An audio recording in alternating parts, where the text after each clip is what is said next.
So today we are talking about, it's post July 4th. We're now going into the second half of the year, and it has been a wild ride in the stock market. No question about that.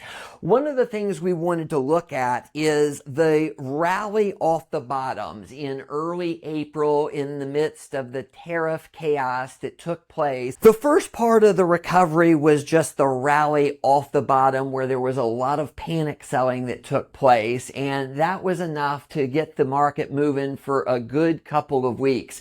Then if you take a look there at the stretch from mid-April until the end of May, that was powered by earnings reports that were much better than expected. Going into, and these were first quarter reports companies were coming out with, and going into the quarter, expectations were profits for the S&P 500 was going to rise at 10%.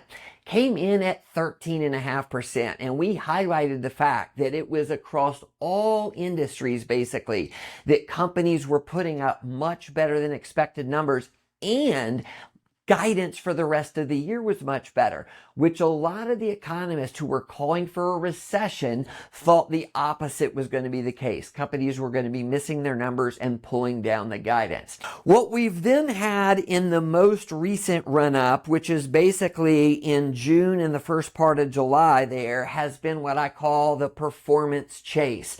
Because a lot of institutional investors sold during the big sell-off in late March and early April. And some retail investors did too, but this was characterized by a lot of institutional investors getting out. So they've stood by and watched a really strong rally in the stock market for months, and so eventually they have to do something. And so over the last month, what you've noticed is the market has kind of steadily risen, very little volatility, and no sell-offs of any significance because money is coming right in to buy. So that is what has been happening lately.